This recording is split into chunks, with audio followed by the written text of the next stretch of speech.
How Tony Beets rose from humble beginnings in a tiny community to become a legendary figure in the Klondike Gold Rush.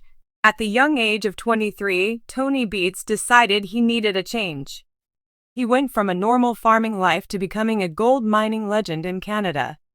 Beets is likely the most famous farmer to hail from the tiny Dutch community of Wijana. At 22, he took the courageous decision to leave the Netherlands for Canada because of the terrible weather and the lack of opportunities there. His friend Minnie had already committed to leaving as well. One day, Tony returned home and said that he was joining them. Minnie, without hesitation, decided to go with him to Canada. From there, their journey began. According to legend, Tony and Minnie arrived in British Columbia with $300 between them, no English, and no idea what lay ahead. Nevertheless, they were determined to make it work. Tony's first. Working with cows for $4 an hour was his life's work in Salmon Arm, British Columbia. He proved he wasn't scared to start at the bottom by putting in the necessary effort. He picked up English words on construction sites as he went. In his job, the weather here is just terrible, isn't it? I really didn't envision a life as a farmer, so I figured it would be wise to just quit, pack up, and go do something else. Leave immediately and travel to Canada. Much later, after Tony and Minnie established the story goes on, but there's more to it than that. Tony, who had already taken the risk of leaving the Netherlands, soon realized that working with cows wasn't the future he wanted. Word got out that Canada offered great opportunities and Tony wanted in. In 1981, he arrived in big aspirations in Dawson City. He had heard about a local gold mining company called Tamarack and thought it would be worth a shot. At first, things weren't easy. Tony asked for a chance at the company and even volunteered to work for free for a few months. During this time, Tony proved his passion for mining to him. He worked 7 days a week, 24 hours a day. Not everyone can do that. On top of that, he would make sure to arrive at the site first and leave last. Dirt movement came naturally. Equipment came naturally 7 days a week, 14 hours a day. It lasted for going the whole 6 months without a break is totally doable, but not everyone can. Having this mentality would be incredibly beneficial when the Beets babies start showing up at home. In order to climb the corporate ladder, Tony realized that he needed to do more than merely operate machines. He made the conscious decision to learn something new every day, and that strategy paid off.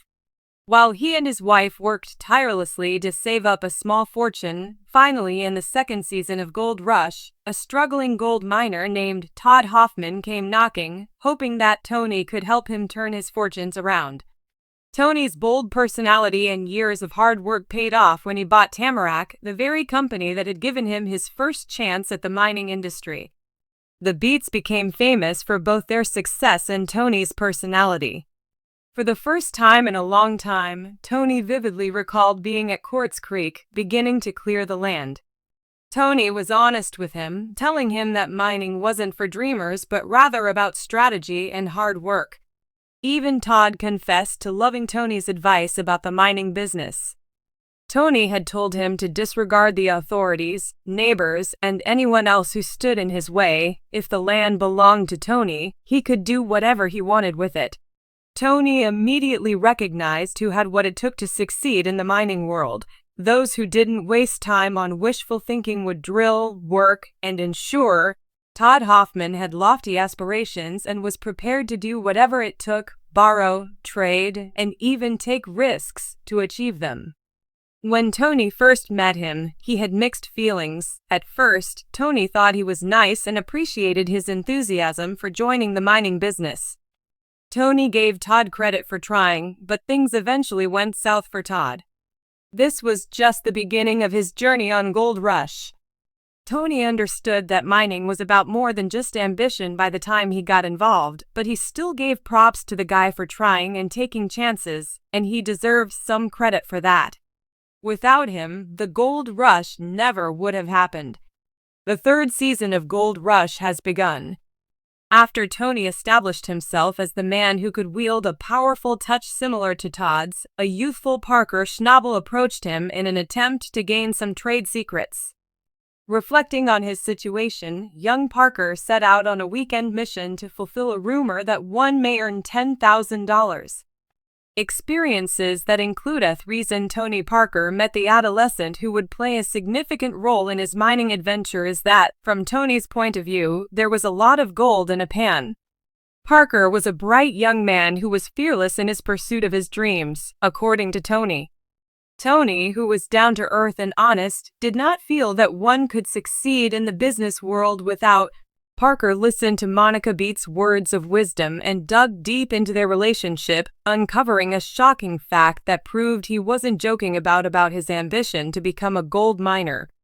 Hey, remember that time she and Parker went on a little date? It was during the gold rush when the miners were really trying to set up a meeting between Parker and Monica. They even flew Monica up to Hans for the weekend, where they went out and had fun and grabbed food. But Tony, ever the protector, had his own ideas about the matter.